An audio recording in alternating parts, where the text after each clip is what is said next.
Efrain Cruzado's first sensations were of opening his eyes and coughing roughly. He awoke next to Rosana with a vicious dry hack ratcheting from his body. Damn, he reflected sleepily.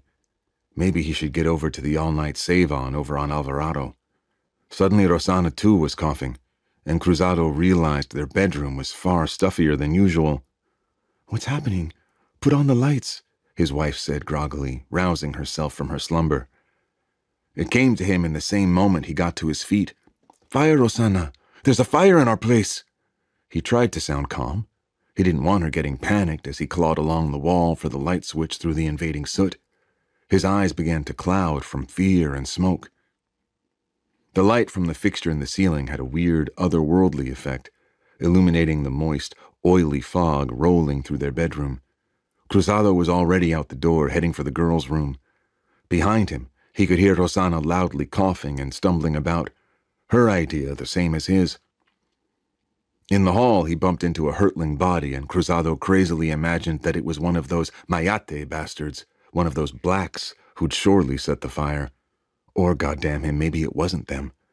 Maybe it was the others. Damn this hopeless city, and goddamn these Rancho Tajuata Housing Projects.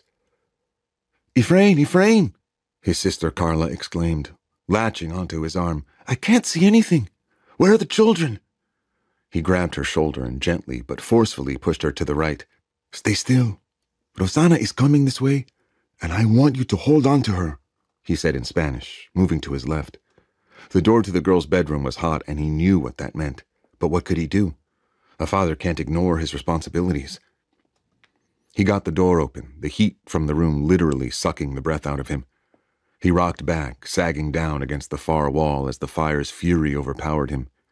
A blur loomed before him, and Cruzado, an agnostic, knew it was an archangel come to collect his children.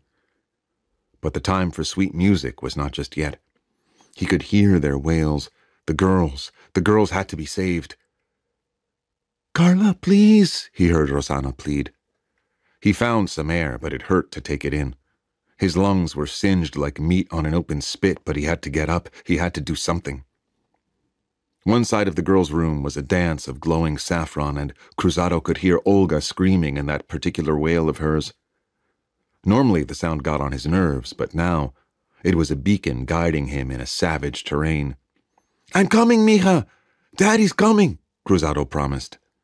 He was up, shuffling forward, his chest feeling as if an electric blanket were wrapped around his insides. He got to the girl's doorway, dazed, tired. Rosana emerged from the burning whiteness, eating away at their home and encroaching on their bodies. Olga was in her mother's arms. Lola had her arms wrapped around the woman's legs. "Take them out, I'll get Marisa," Cruzado blared. Her dead stare cut him off. "There's no need to go back in," she said gravely.